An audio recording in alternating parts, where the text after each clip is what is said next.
tahun 2022 Masehi dan 1444 Hijriah yang akan disampaikan oleh Bapak Ustadz Haji Fawaz Mustafa Umar. Kepada beliau kami persilakan. Bismillahirrahmanirrahim. Assalamualaikum warahmatullahi wabarakatuh.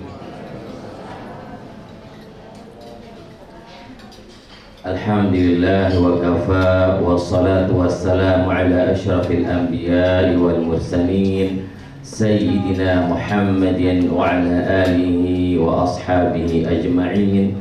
Subhanaka la ilma lana illa ma 'allamtana innaka antal alimul hakim. Rabbi shrah li sadri wa yassir li amri wahlul 'uqdatam min lisani yafqahu qawli, amma ba'du.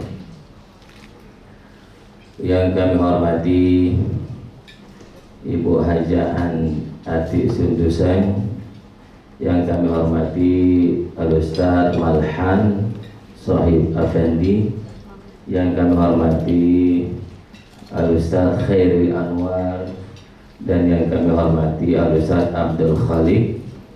Bapak-bapak, ibu yang dirahmati Allah Subhanahu wa ta'ala yang kami muliakan, alhamdulillah wa syukurillah, pada siang hari ini kita masih diberikan kesehatan, keafiatan oleh Allah Subhanahu wa ta'ala, sehingga kita dapat berkumpul di tempat ini dalam rangka yaitu manasikul umrah. Salawat serta salam tak lupa kita aturkan kepada junjungan kita Nabi besar Muhammad sallallahu alaihi wasallam. Jamaah umrah yang dirahmati Allah Subhanahu wa ta'ala,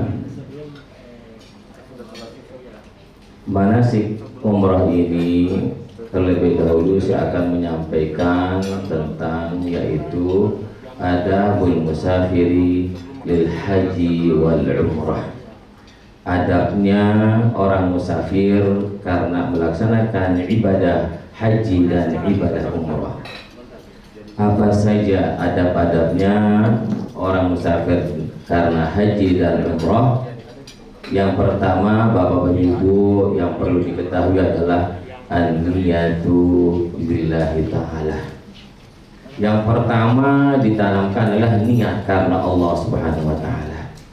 Jadi Bapak Ibu begitu mendaftarkan dirinya untuk melaksanakan ibadah umrah di NRA, ditanamkan niatnya lillahi ta'ala, karena ini adalah kunci diterimanya ibadah. Kalau niatnya bukan karena Allah Subhanahu wa ta'ala, maka ibadah umrahnya ditolak, tidak diterima oleh Allah Subhanahu wa ta'ala. Bukan hanya masalah ibadah umrah saja, niat ibadah apapun yang diwajibkan oleh Allah Subhanahu wa ta'ala, yang pertama adalah niatnya ikhlas semata-mata lillahi ta'ala, sebagaimana yang disebutkan di dalam Al-Quranul Karim. A'udzu billahi minasyaitonir rajim. Bismillahirrahmanirrahim. Wa ma umiru illa liya'budullaha mukhlishina lahuddin. Wa ma umiru, tiadalah aku perintahkan kepada kamu sekalian untuk menyembah Allah dengan ikhlas semata-mata lillahi ta'ala. Berarti kalau kita menafsirkan ayat ini adalah orang yang melaksanakan ibadah yang diwajibkan oleh Allah SWT, kalau dia tidak dengan niat ikhlas, tidak diterima ibadahnya oleh Allah SWT.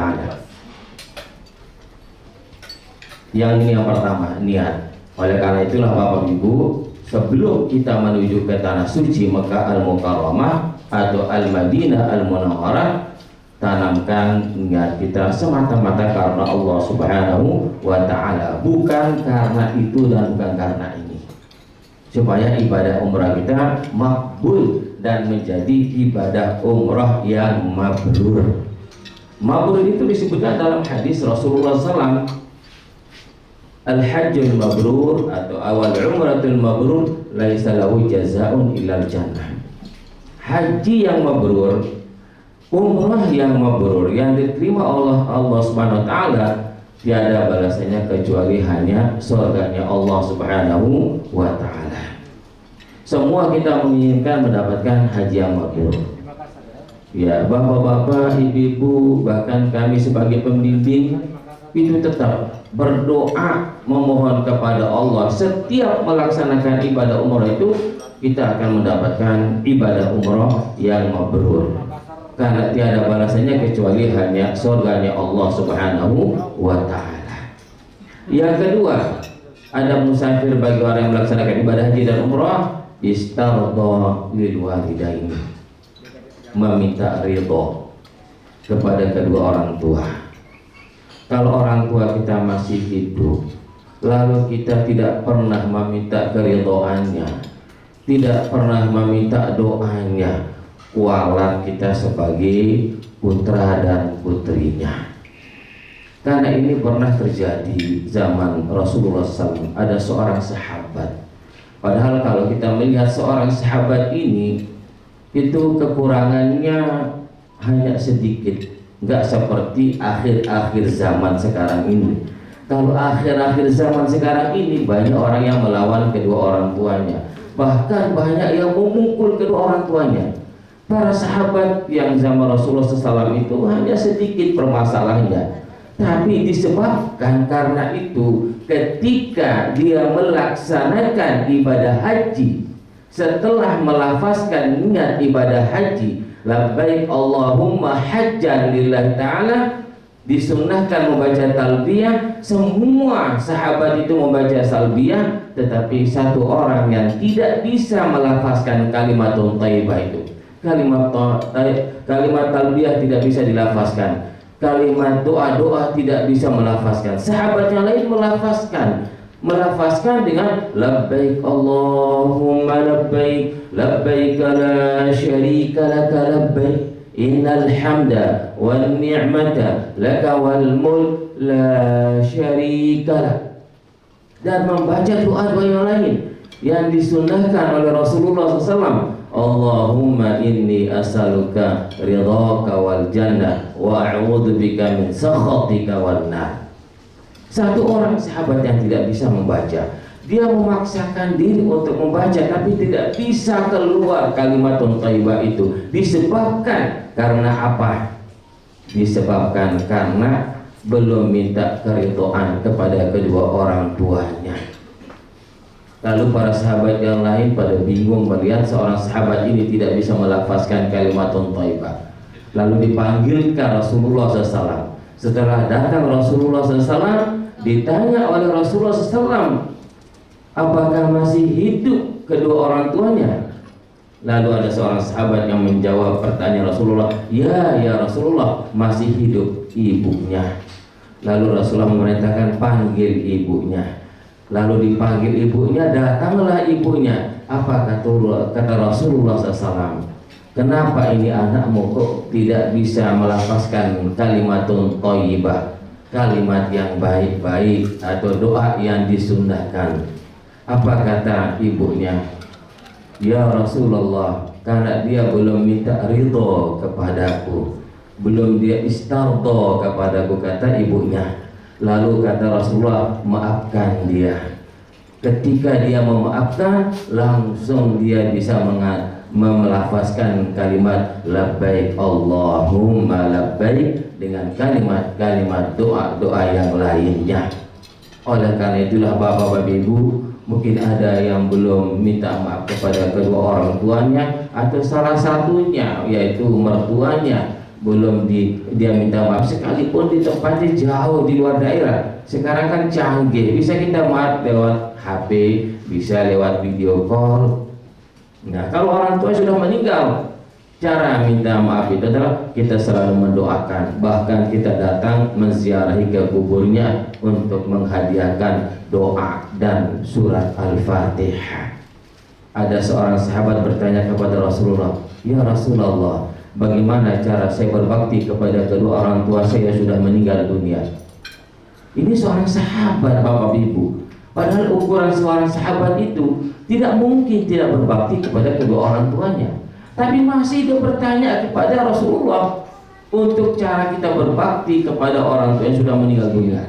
Lalu dijawab oleh Rasulullah SAW dengan jawaban yang pertama adalah selalu mendoakan setelah melaksanakan sholat 5 waktu. Jangan sampai melupakan doa untuk kedua orang tua kita, bapak-bapak, ibu. Karena keridhaan Allah itu tergantung keridhaan kedua orang tua kita. Ridha Allah fi ridhal walidain wa sakhtullah fi sakhtil walidain. Ridhonya Allah itu tergantung daripada keridhaan kedua orang tua kita. Oleh karena itulah bapak ibu yang belum meminta keridhaan kedua orang tua, tolong sebelum kita berangkat, kan ini kita dalam keadaan musafir yang jauh, berhari-hari bahkan seminggu kita musafir, dan tujuan musafir kita ini adalah untuk ibadah, untuk memenuhi panggilan Allah Subhanahu wa taala, yaitu menjalankan perintah Allah yang diwajibkan oleh Allah Subhanahu wa taala. Jadi umrah itu hukumnya wajib Bapak Ibu, bukan sunnah. Kalau yang kedua baru sunnah hukumnya. Mana dalilnya hukumnya wajib? Disebutkan di dalam Al-Quran, wa atimul hajja wal umrata lillah, dan sempurnakanlah haji itu dan sempurnakanlah umrah itu karena Allah Subhanahu wa taala. Artinya wajib dikerjakan haji dan umrah. Itu menjadi dalilnya hukum umrah itu wajib. Apalagi sekarang ini kalau orang mau melaksanakan ibadah haji nunggunya lumayan lama. Nah ini lebih baik kita daftar umrah dulu untuk berangkat melaksanakan umrah yang wajib dan yang diperintahkan oleh Allah Subhanahu wa taala. Dan kelebihannya itu kita dapat ziarah ke makam Rasulullah SAW. Karena kita ziarah ke makam Rasulullah SAW itu, kata di dalam hadis Rasulullah SAW, siapa-siapa yang menziarahiku ketika aku meninggal dunia, maka dia seakan-akan dia menziarahiku ketika aku hidup. Nah itu disebutkan dalam hadis. Itu keutamaan dan kelebihan kita ziarah ke makam Rasulullah SAW. Kalau kita tidak berangkat umrah, tidak bisa kita ziarah, tidak bisa kita mendatangi kuburan Rasulullah Sallallahu Alaihi Wasallam. Oleh karena itu, alhamdulillah, kalau umrah itu kan tanpa menunggu bapak ibu. Kita tinggal lihat jadwal di NRA tanggal berapa pemberangkatan, daftar, langsung kita berangkat. Insya Allah. Itu juga semuanya atas izin Allah. Sebab penting nawaitu kita lillahi ta'ala. Yang ketiga, al-wasiyatu lizauji wazauja wal aulad. Yang ketiga, yaitu berwasiat. Kalau kita sendirian berangkat, istri nggak berangkat, wasiat kepada istri, berwasiat kepada anak-anak kita. Kalau kita berdua berangkat sama istri, berwasiat kepada anak-anak kita. Nah ini bapak ibu yang ketiga jadinya al-wasiyatu lizauja wal aulad. Berwasiat, panggil anak kita sebelum kita berangkat. Ini besok kita berangkat, nanti malam panggil anak-anak bapak ibu. Diwasiatkan supaya jangan meninggalkan sholat 5 waktu, terutama sholat subuh. Terutama sholat subuh dengan sholat asar. Bila perlu bapak ibu dari Mekah atau dari Madinah, sebelum masuk waktu di sini telepon anak-anaknya, bangunin anak-anaknya untuk melaksanakan sholat, supaya jangan sampai dia meninggalkan sholat. Karena hukuman orang meninggalkan sholat itu berat sekali, disebutkan dalam hadis yang diriwayatkan oleh Imam Ahmad. Apa katanya dalam hadis? Man taraka sholata muta'ammidan faqad kafara jihran. Barang siapa meninggalkan satu sholat dalam keadaan sengaja, maka hukumnya adalah kafir yang nyata. Satu sholat yang ditinggalkan, apalagi beberapa sholat, maka hukumnya adalah kafir. Ini menurut Imam Ahmad. Oleh karena itulah dalam situasi, dalam kondisi apapun, sholat itu tidak boleh ditinggalkan bapak ibu. Yang keempat, ta'limul manasik. Alhamdulillah, kita manasik sebelum berangkat. Kita manasik sebelum berangkat. Makanya di daerah itu manasiknya itu sehari sebelum berangkat, supaya bapak-bapak ibu ingat apa yang disampaikan sama ustadz-ustadznya. Bahkan alhamdulillah langsung dibimbing dari sini sama ustadz-ustadznya. Dan bapak ibu jangan malu bertanya. Tanyakan sama ustadz pembimbingnya kalau ada masalah. Jangan malu-malu bertanya. Kalau malu bertanya, bukan sesat di jalan, Bapak Ibu. Sesatnya di mana? Malu bertanya, sesat di neraka. Karena kita tidak mau tahu hukumnya. Oleh karena itu sesat di neraka, bukan di jalan. Kalau menanyakan alamat rumah, sesat di jalan. Kalau masalah hukum, ya sesat di neraka nanti. Barang siapa yang beramal, yang beribadah dengan tanpa ilmu, maka ibadahnya itu tidak diterima dan ditolak oleh Allah Subhanahu wa ta'ala. Yang kelima, sebelum Bapak Ibu berangkat menuju ke bandara, yang disunahkan oleh Rasulullah SAW ketika kita musafir, apalagi kita musafir ini untuk ibadah umroh. Musafir bukan ibadah umrah pun disunahkan oleh Rasulullah SAW, yaitu melaksanakan sholat sunat musafir, sholat sunat safar. Nah, ini jarang orang yang melaksanakannya. Sholat musafir itu, bapak-bapak ibu sudah memakai pakaian seragam, mau menuju ke bandara, berwudu, sholat 2 rakaat. Niatnya usalli sunnatas safari rakaataini lillahi ta'ala. 2 rakaat dikerjakan seperti sholat-sholat sunat yang lainnya. Nah, yang pertama, rakaat pertama baca Al-Fatihah, suratnya apa? Qul ya ayyuhal kafirun. Hafal nggak Bapak Ibu? Qul ya ayyuhal kafirun. Hafal? Ya alhamdulillah. Rakaat yang kedua yang dibaca itu apa? Surat Al-Ikhlas, yaitu apa? Qul huwallahu ahad. Itu yang dibaca pada rakaat yang kedua. Selesai tahiyat salam, berdoa memohon kepada Allah supaya perjalanan kita selamat sampai tujuan. Itu. Jadi sebelum berangkat menuju ke bandara, sholat sunat musafir 2 rakaat. Niatnya apa? Usalli sunnatas safari rakaataini lillahi ta'ala. Coba kita bareng-bareng melafazkan niat musafir ini. Usalli sunnatas safari rakaataini lillahi ta'ala. Kalau nggak bisa dihafal, pakai bahasa Indonesia.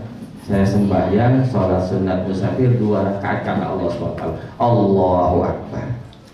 Nah, ini sunnah, sangat-sangat disunahkan oleh Rasulullah SAW. Karena Rasulullah SAW dengan para sahabatnya, para ulama, ketika musafir, dia tidak pernah meninggalkan sholat sunat musafir ini yang dikerjakan 2 rakaat. Yang ke-6 yaitu mengetahui kaifiat dan cara melaksanakan sholat jamak. Tahu Bapak Ibu sholat jamak? Nah, sholat jamak itu bagi orang yang musafir.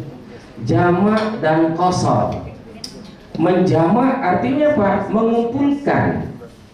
Waktu zuhur ditarik ke asar, atau waktu asar ditarik ke zuhur. Itu namanya jamak. Jamak itu ada 2, jamak takdim dan jamak takhir.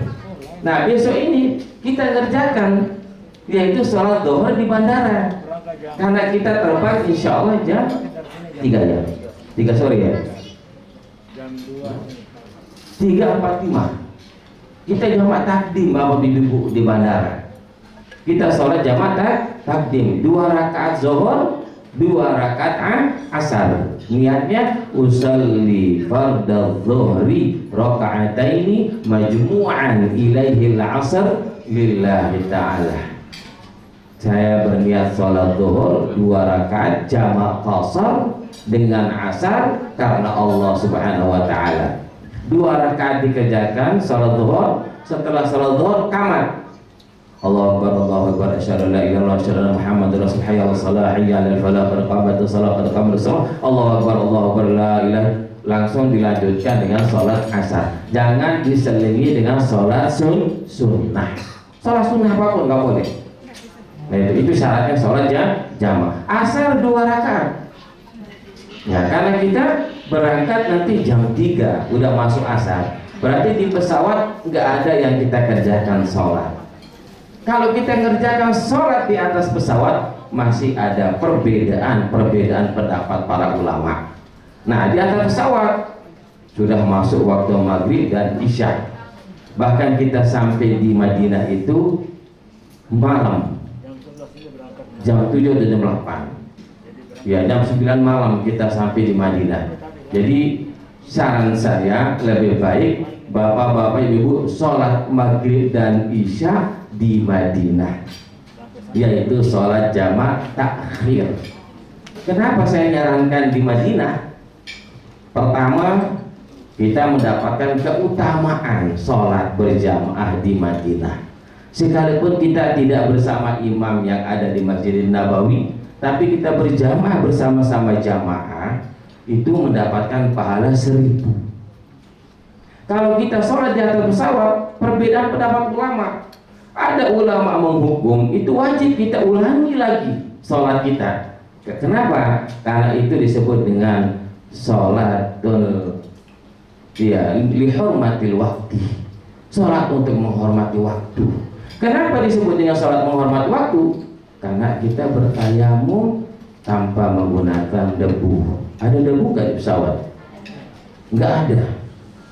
Debu nggak ada di pesawat, hanya di kursi. Nah, ini menurut Imam Syafi'i. Menurut Imam Syafi'i. Yang kedua, tidak menghadap kiblat. Emangnya kalau sholat di pesawat mau menghadap kiblat sulit? Nah, ini menghormati waktu, kata ulama Imam Syafi'i. Oleh karena itulah Imam Syafi'i katanya wajib kita qadha nanti ketika kita sampai di Madinah.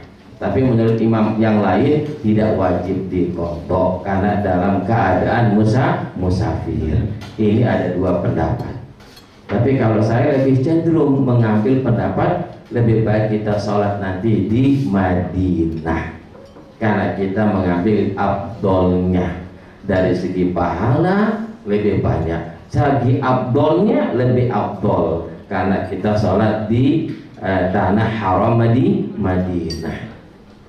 Nah, jadi sholat maghrib sama isya nanti di Madinah. Jadi sampai di Madinah malam. Terus kegiatan-kegiatan kita pagi yaitu ziarah ke makam Rasulullah Sallallahu Alaihi Wasallam dan ke Raudhah. Raudhah itu sekarang ziarahnya Bapak Ibu pakai aplikasi masih ya? Hah? Enggak sekarang ya? Oh, sudah enggak katanya. Ya, masih pakai. Jadi kita rombongan Bapak Ibu nanti ziarah. Berbeda yang perempuan sama perempuan, ibu-ibu sama ibu-ibu. Bukan kami yang membimbing ibu-ibu, gak bisa. Kalau ibu-ibu nanti ada ustazahnya yang tinggal di Madinah. Kalau bapak-bapak baru bersama kami, bersama ustaz-ustaznya untuk ziarah ke Raudhah dan ziarah ke makam Rasulullah SAW. Nah, ziarah ke Raudhah Bapak Ibu itu perbanyak doa, karena di situ tempat ijabah doa. Nah, caranya ya supaya kita agak lama di Raudhah ya Bapak Ibu, kita pakai siasat. Kita siasati polisi yang ada di Madinah. Jadi misalnya kita dapatnya tempat di belakang, sholat aja 2 rakaat dulu di belakang, tergantung waktu kita ziarah. Kalau misalnya kita ziarah setelah asar, berarti tidak boleh melaksanakan sholat sunat setelah asar. Boleh kita kerjakan sholat sunat itu, yaitu sholat sunat tahiyatul masjid, tidak ada larangan. Kalau sholat sunat tahiyatul masjid kapanpun boleh kita kerjakan. Yang penting kita masuk ke dalam masjid boleh kita kerjakan, sekalipun dalam keadaan larangan. Dikhususkan sholat sunat tahiyatul masjid. Kedua, sholat sunat mutlak. Kalau memungkinkan, sholat sunat hajat atau sholat sunat taubah. Nah, kalau tidak memungkinkan, cukup hanya 2 yang kita kerjakan, tahiyatul masjid dengan sholat sunat hajat atau taubah. Nah, perbanyak doa supaya tidak ditarik sama askarnya, polisinya. Jangan berdoa sambil duduk, angkat tangan, kedua tangan, berdoa diangkat sama askarnya kalau udah waktunya habis. Tapi kalau berdoa supaya tidak ditarik sama polisinya dalam keadaan sujud. Kalau kita mau lama Bapak Ibu, kalau kita dalam keadaan sujud nggak mungkin akan ditarik sama askarnya. Oh, dianggap kita dalam keadaan sholat, padahal kita dalam keadaan sujud syukur. Sujud syukur lama-lama berdoa. ketika kita sujud syukur. Doakan kedua orang tua, anak-anak kita semuanya, supaya anak-anak kita menjadi anak yang saleh dan salihah, dan menjadi anak kita yang hafizul Quran. Ya, paling tidak Bapak Ibu, kita memohon kepada Allah. Misalnya anak kita 4 orang, nggak bisa menghafal Quran, yang paling 1 orang lah, supaya ada menolong kita nanti di akhirat. Ada yang memberikan mahkota kepada kita di akhirat. Karena itu adalah janji Rasulullah dan janjinya Allah Subhanahu wa taala. Kalau anak kita menghafal Al-Quran, nanti kita akan diberikan mahkota oleh Allah Subhanahu wa taala. Itu yang luar biasa, dan akan memberikan syafaat kepada kita kalau anak kita menjadi penghafal Al-Quran. Kalau nggak bisa semuanya, paling tidak 1 yang menghafal Al-Quran.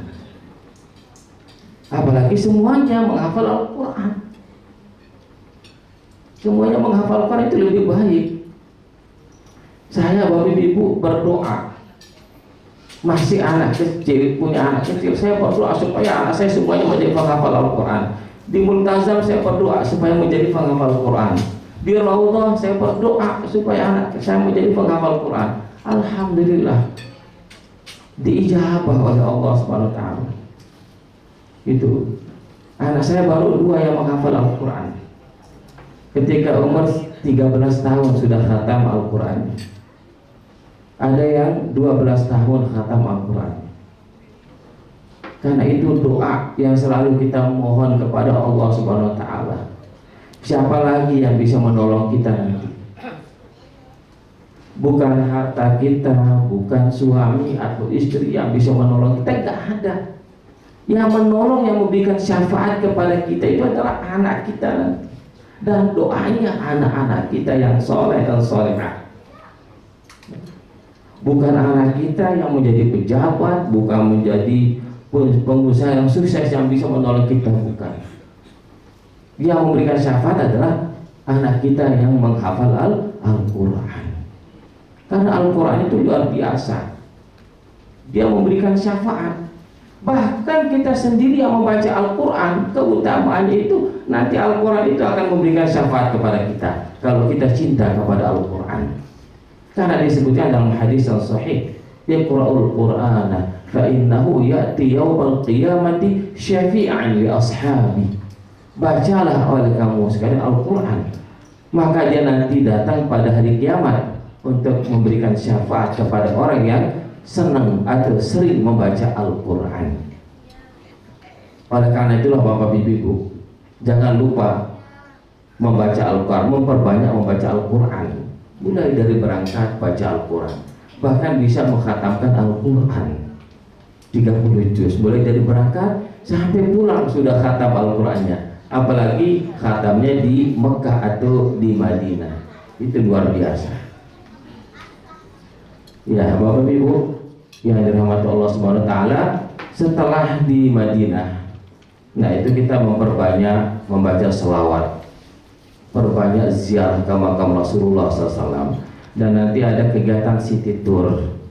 City tour yang pertama yaitu ke Masjid Quba, Bapak Ibu. Nah di Masjid Quba itu Bapak Ibu, itu luar biasa kelebihan dan keutamaannya Masjid Quba. Tidak ada memiliki keutamaan kelebihan seperti Masjid Quba di masjid-masjid yang ada di Madinah. Hanya Masjid Quba yang diberikan keutamaan. Apa keutamaan Masjid Quba itu? Apabila kita mendatangi Masjid Quba, lalu kita melaksanakan sholat 2 rakaat, maka kita akan mendapatkan pahala sebagaimana pahalanya orang melaksanakan ibadah umroh. Padahal kita belum melaksanakan ibadah umroh, kita belum tawaf sa'i tahallul, tapi disebabkan karena kita mendatangi Masjid Quba, ziarah ke Masjid Quba, lalu sholat di dalam Masjid Quba, maka pahalanya seperti pahalanya orang melaksanakan ibadah umroh. Nah ini keutamaan Masjid Quba. Tetapi dengan cara-cara atau kaifiat yang dianjurkan, yang diajarkan Rasulullah. Bagaimana caranya? Bapak-bapak, ibu-ibu sebelum ngumpul di lobi hotel atau sebelum berangkat, berwudu dulu dari hotel. Jangan lupa berwudu dulu dari hotel, Sudah kita berwudu, baru kita berangkat bersama-sama menggunakan bis, memakai bis menuju ke Masjid Quba. Terus kita sholat di dalam Masjid Quba, baru kita mendapatkan pahala sebagaimana pahalanya orang melaksanakan ibadah umrah. Ini disebutkan dalam hadis, yaitu lafaz hadisnya, man tatahhara fi baitihi thumma ata masjid Qubain wa shalla fihi kana lahu ajri umratin. Barang siapa yang berwudu dari tempat tinggalnya, man tatahhara fi baitihi thumma ata masjid Qubain, kemudian dia datangi Masjid Quba, wa shalla fihi, dia salat di dalam Masjid Quba, kana lahu ajri umratin, maka pahalanya seperti pahalanya orang melaksanakan ibadah umrah. Kenapa pahalanya seperti itu? Karena para sahabat, ini ada asbab urut hadisnya.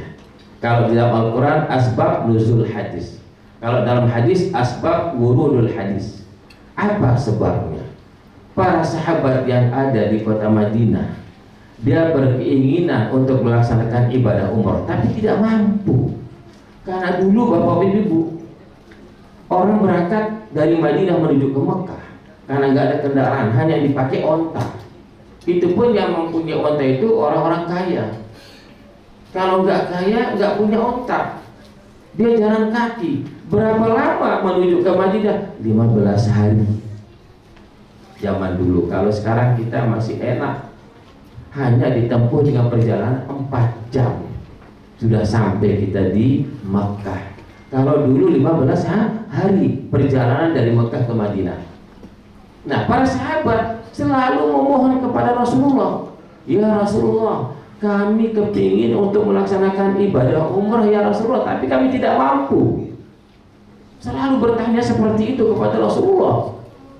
Lalu Rasulullah memberikan dispensasi kepada sahabat yang ada di kota Madinah dengan hadisnya, yaitu man tatahhara fi baitihi thumma ata masjid Qubain wa shalla fihi kana lahu ajru umratin. Barang siapa yang berwudu dari rumahnya, setelah dia berwudu dia datangi Masjid Quba, maka dia akan melaksanakan sholat di sana, maka dia akan mendapatkan pahala sebagaimana pahalanya orang melaksanakan ibadah umrah. Itu yang membuat para sahabat yang ada di kota Madinah itu bergembira semuanya, bahagia semuanya, disebabkan karena perintah Rasulullah SAW seperti itu. Bagi orang yang tidak mampu, dapat dia pahala ibadah umrah hanya dengan mendatangi Masjid Quba, dia melaksanakan sholat sunat di dalamnya. Nah, ada pertanyaan, kenapa kok Masjid Quba ini memiliki keistimewaan yang luar biasa yang tidak dimiliki oleh masjid-masjid yang lain? Nah, jawaban yang pertama, karena masjid yang pernah dibangun, yang pertama dibangun oleh Rasulullah adalah Masjid Quba, bukan Masjid Nabawi. Masjid Quba yang pertama dibangun oleh Rasulullah SAW. Nah, ini bukan Masjid Nabawi. Setelah dibangun Masjid Quba, baru dibangun Masjid Nabawi oleh Rasulullah SAW. Kapan Masjid Nabawi dibangun oleh Masjid Quba dibangun oleh Rasulullah SAW? Ketika Rasulullah hijrah dari kota Mekah menuju ke kota Madinah. Ketika hijrah menuju kota Madinah, 3 hari Rasulullah SAW nginap di kampung Quba, langsung dia mendirikan Masjid Quba. Itu pertama. Yang kedua baru Masjid Nabawi yang dibangun oleh Rasulullah SAW. Terus city tournya setelah dari Masjid Quba yaitu menuju ke Jabal Uhud, terus ke kebun korma. Nanti bapak ibu ke kebun korma, di situ ada khusus di dalam kebun korma itu ada supermarket di situ. Nanti belanja korma di situ. Kalau mau gratis ada juga gratis, manjat sendiri di kebun kormanya. Ya, kalau mau gratis bapak ibu-ibu mau manjat silakan. Ada di situ, di dalamnya kebun korma banyak, pohon kormanya banyak di situ. Nah, setelah itu baru ke Masjid Qiblatain. Masjid Qiblatain kita nggak turun, hanya lewat aja. Kenapa disebut dengan Masjid Qiblatain? Artinya apa? Masjid yang memiliki 2 kiblat.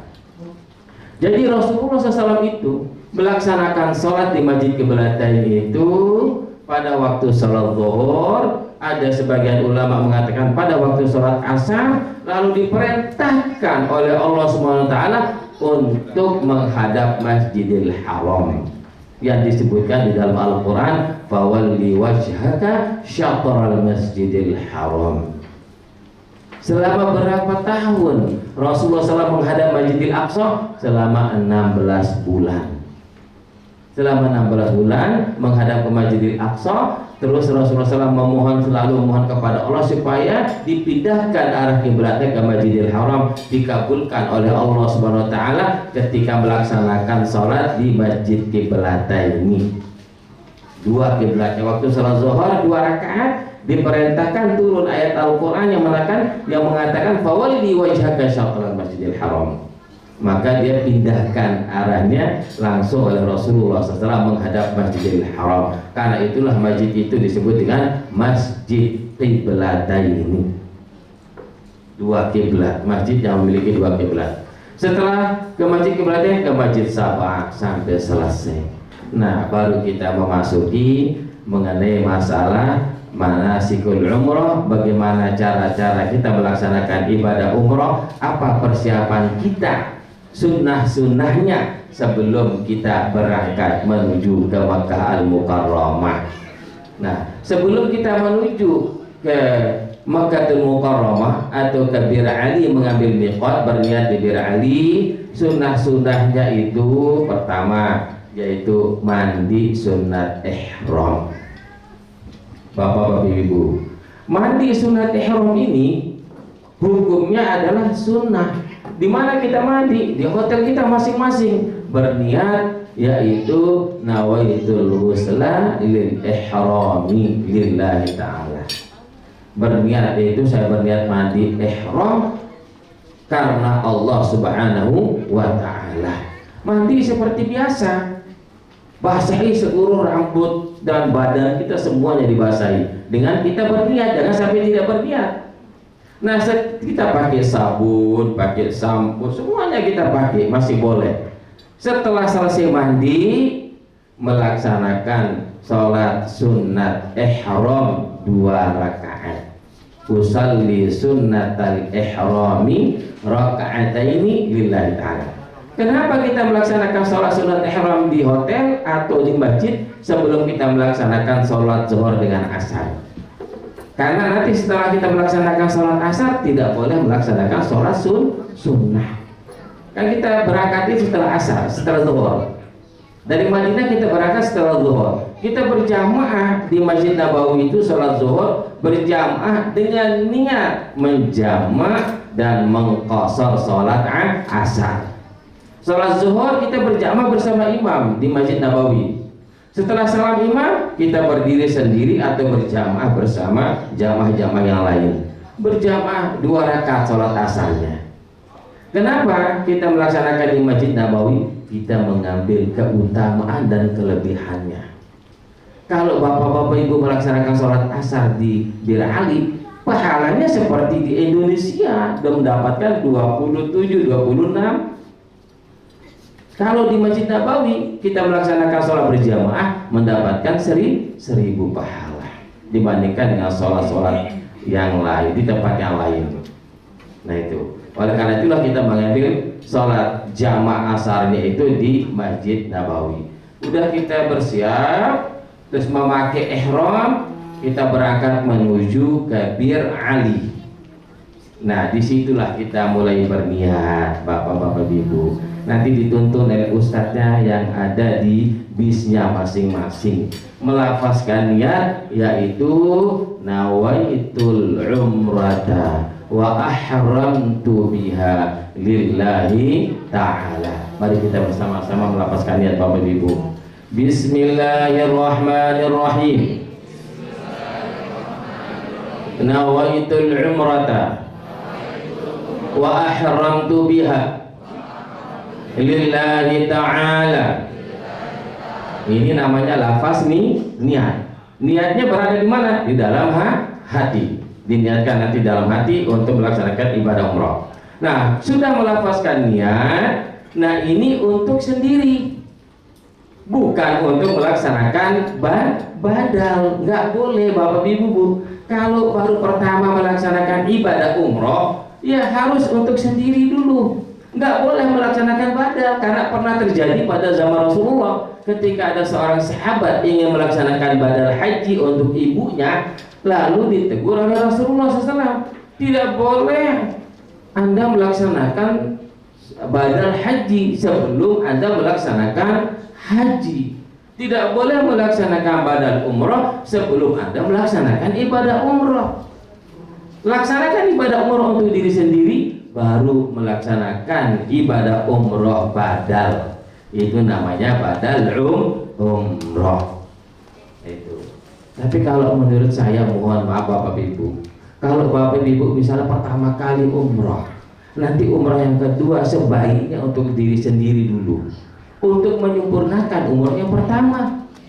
Mungkin umroh yang pertama banyak kekurangan-kekurangan, nah disempurnakan dengan ibadah umroh yang kedua untuk diri sendiri lagi. Nah bagaimana Ustaz nanti kalau ingin saya melaksanakan badal untuk keluarga saya atau untuk orang tua saya, ya untuk ketiga kali nanti kalau tidak mampu, serahkan kepada ustadz-ustadznya. Itu badal umroh. Itu karena lebih afdol, karena begitu menyerahkan kepada ustadz-ustadznya itu langsung Bapak Ibu, langsung ustadznya melaksanakan, bahkan disaksikan oleh Bapak Ibu.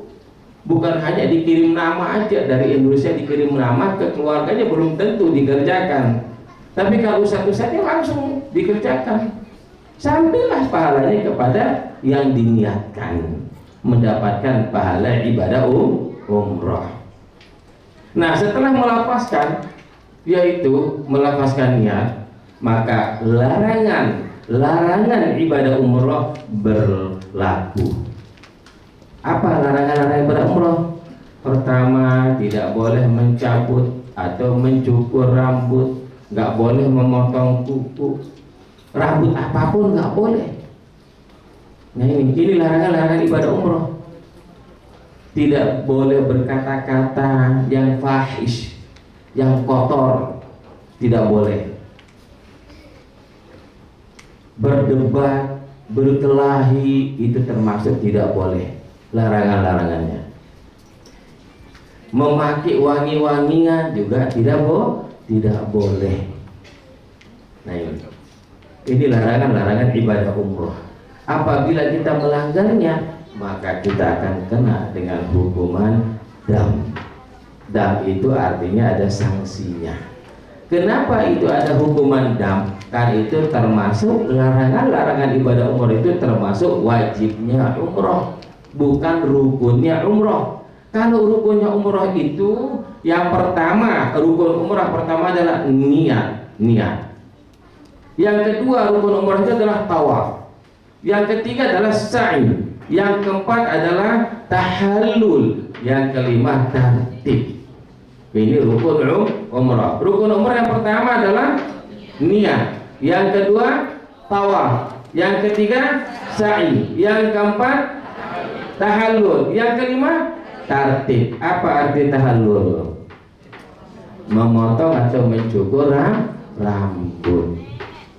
Nah ini mencukurnya itu 3 helai rambut boleh, sah. Tapi yang afdal itu kita yaitu membotaki rambut kepala bagi laki-laki, bukan bagi perempuan. Jangan yang perempuan nanti dibotakin. Bagi laki-laki lebih afdal. Kenapa lebih afdal? Karena didoain oleh Rasulullah SAW dengan 3 kali doa. Apa doanya Rasulullah SAW? Ya Allahumma ghfir lil muhalliqin. Ya Allah, ampunilah dosa-dosanya orang yang membotaki rambutnya ketika tahallul, ketika melaksanakan ibadah umrah maupun ibadah haji. 3 kali didoain Rasulullah. Allahumma ghfir lil muhalliqin, Allahumma ghfir lil muhalliqin, Allahumma ghfir lil muhalliqin. Hanya doa ini didoain oleh Rasulullah SAW ketika kita tahallul. Ketika kita melaksanakan ibadah umroh, ketika kita melaksanakan ibadah haji, terus kita tahallul, kita habisin, kita punya rambut kepala, didoain oleh Rasulullah ketika kali. Lalu bertanya sahabat, ya Rasulullah, bagaimana bagi orang yang hanya mencukur rambutnya? Apa jawab Rasulullah? Allahumma gfir lil muqassirin. Satu kali didoain. Ya Allah, ampunilah dosanya orang yang mencukur rambutnya untuk melaksanakan tahallul atau umrah atau haji. Satu kali. Itu pun dijawab oleh Rasulullah SAW karena disebabkan pertanyaan sahabat. Kalau adanya sahabat tidak bertanya, ya tidak dijawab oleh Rasulullah. Berarti yang hanya didoain oleh Rasulullah adalah orang yang membotaki atau menghabisi rambut kepalanya. Oleh karena itulah untuk bapak-bapak sebaiknya dibotakin aja. Kapan lagi bapak-bapak didoain oleh Rasulullah?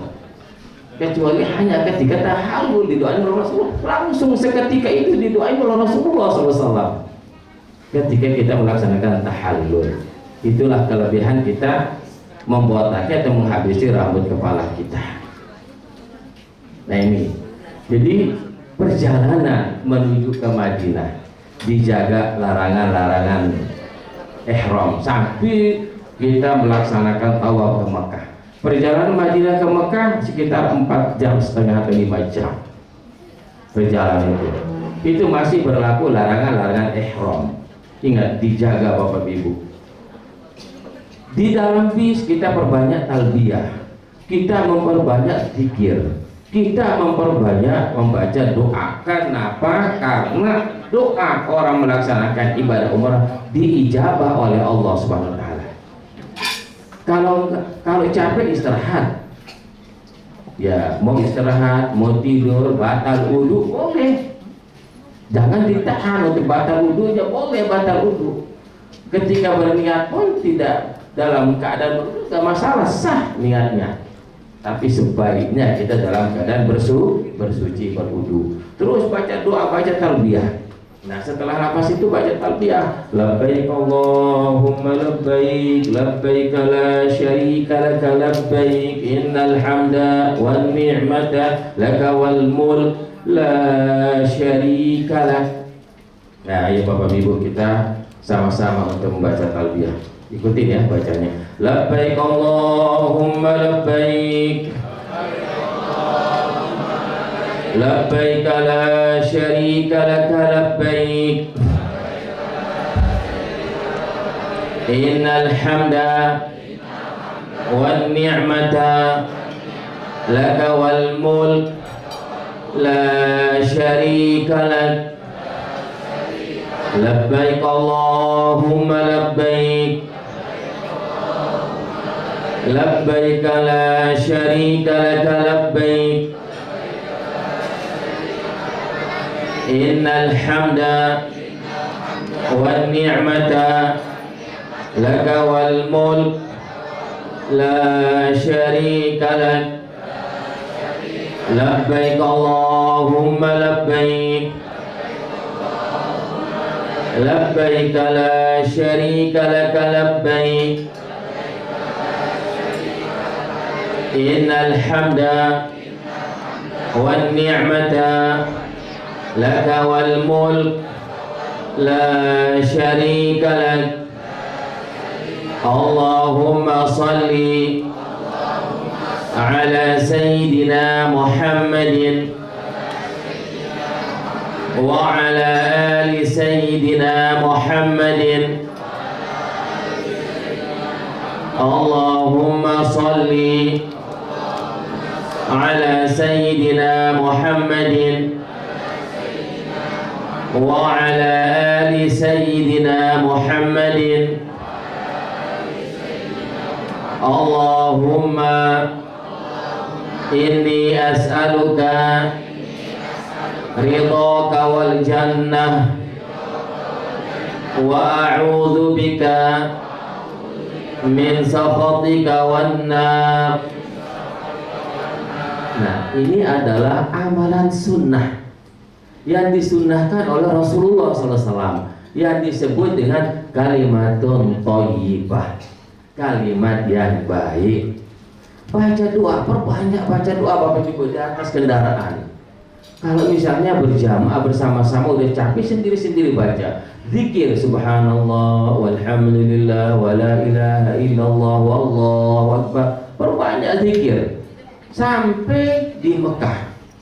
Nah, setelah kita sampai di Mekah kita sampai insya Allah malam Isya, kita sampai di Mekah, kita langsung ke hotel kita masing-masing. Nah, nanti kita sampai di hotel, kita makan malam, baru kita untuk melaksanakan ibadah umroh kita, yaitu melaksanakan rukun umroh yang kedua, yaitu melaksanakan tawaf. Di mana kita sholat maghrib isya? Nanti di dalam Masjidil Haram. Kenapa kita mengambil sholat di Masjidil Haram? Karena kita mau mengambil keutamaan, kelebihan orang melaksanakan ibadah sholat di Masjidil Haram itu pahalanya itu 100.000.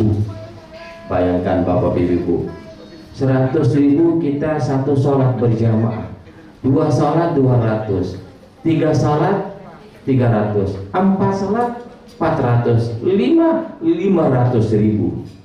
Sehari kita mendapatkan 500.000. Kita tambah dengan sholat-sholat sunnah berapa ratus ribu. Tapi mohon maaf Bapak-bapak Ibu, jangan merasa puas udah jutaan udah pahalanya, pulang-pulang tidak melaksanakan sholat berjamaah karena menganggap sudah cukup pahalanya. Catatan malaikat sudah penuh udah dengan pahala ibadah sholat berjamaah. Bahkan itu yang mendorong kita, memberikan motivasi kepada kita, disebabkan karena kita istiqomah melaksanakan sholat berjamaah selama kita berada di Madinah maupun di Mekah. Setelah kita pulang umroh, terus kita istiqomah sampai akhir hayat kita, melaksanakan sholat berjamaah di masjid di tempat kita masing-masing atau di dekat rumah kita masing-masing.